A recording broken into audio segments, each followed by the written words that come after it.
1908 has made a splash this season, coming away with a district event win, a district event finalist, and the Engineering Inspiration Award. Come join me as I talk with Grayson and Abby from the 1908 the Shorebots on this impressive Shorebox. All right, so let's go ahead and take a look. Show us this impressive robot here. Okay, so we're gonna start with our intake, and this is probably one of the most iterated things we have on our robot. We realized a lot of damage goes into the robot through the intake, so we really wanted this to be the strongest part of our robot. So one of the first changes that we decided to use was we made the entire thing removable separately with just 12 bolts on the inside here. And if you look over here, we have a second full spare intake with additional roller bars to go with it. Accordingly, we have the motor itself is also removable while the pulleys and the belt stay together.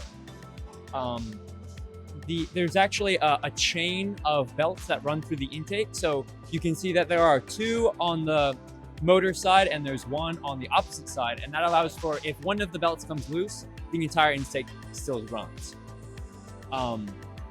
Going through the robot, we go into our spindexer, where we prioritized a very large spindexer because we figured it would have the most chance to touch balls and feed them through up to our turret. We actually used specifically wheels from previous years. This Omni wheel and this wheel from 2009, I believe, has been in our shop for forever, and we decided this was the year to use them.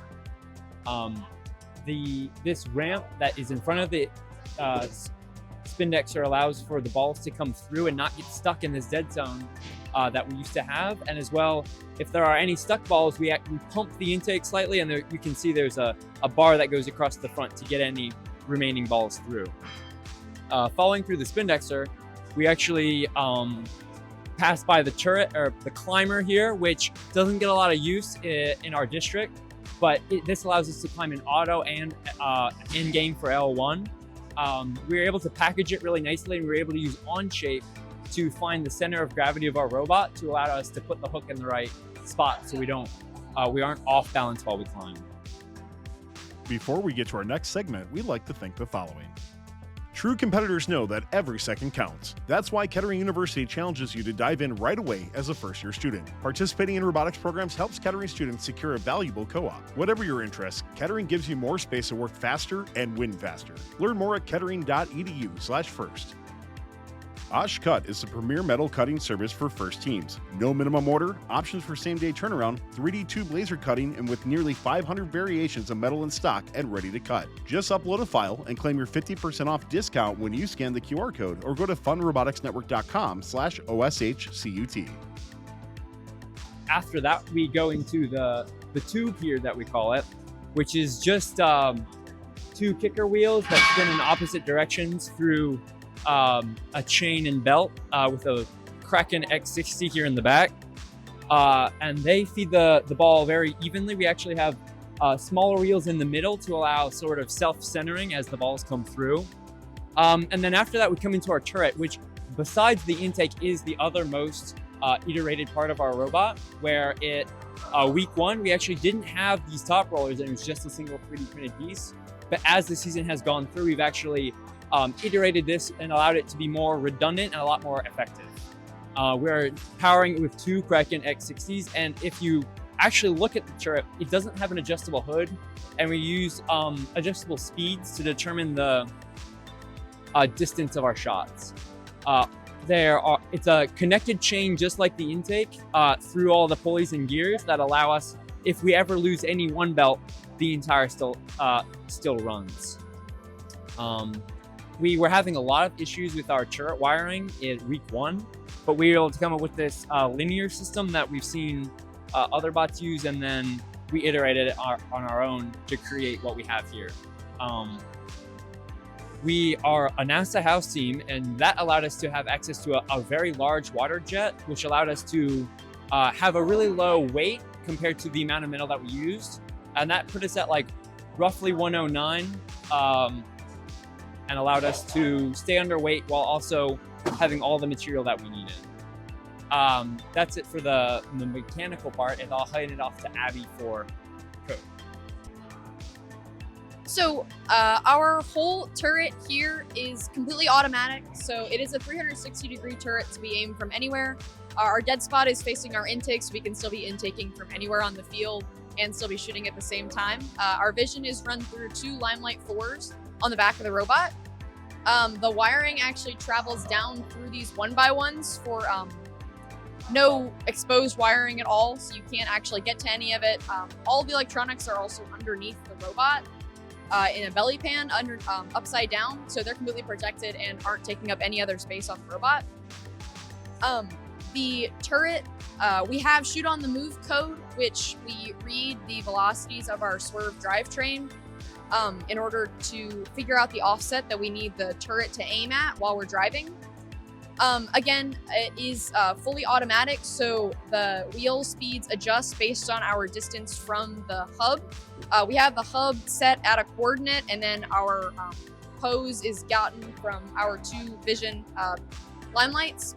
So we always know where we are on the field. And again, it's really redundant that we have 2 because we've had 1 die in the past, and we still get great vision data just from 1. There's also a lot of automatic stuff written into our code. So we have a full send command, like we call it, where we press 1 button and the turret runs the wheels at the proper speed, the spindexer runs, and the kicker wheels all run. We don't allow the kicker wheels to start running until the turret is at a proper acceleration threshold. So until it's fully up to speed, no balls can get through, which allows for really accurate shots and no confusion within the robot.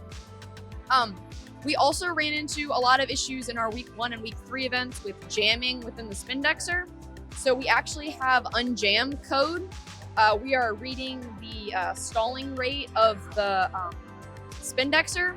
So if it ever detects that it is being pushed back or not able to spin all the way, it automatically spins it the opposite direction for 0.5 seconds in order to get any ball jams that might have occurred.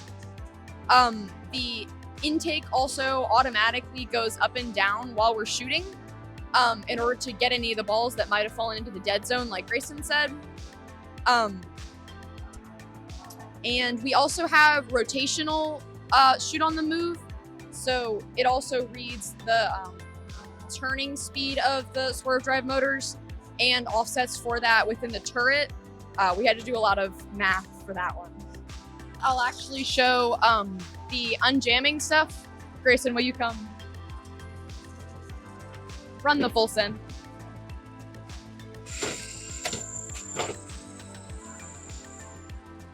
So we see how it went backwards. It automatically detected there was something in its way and tried to get it out and come back all automatically while still running the full send command.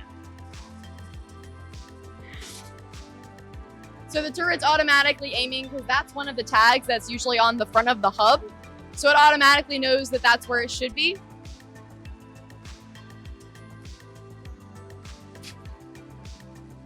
And then that aiming is also working with the passing that we do on the field.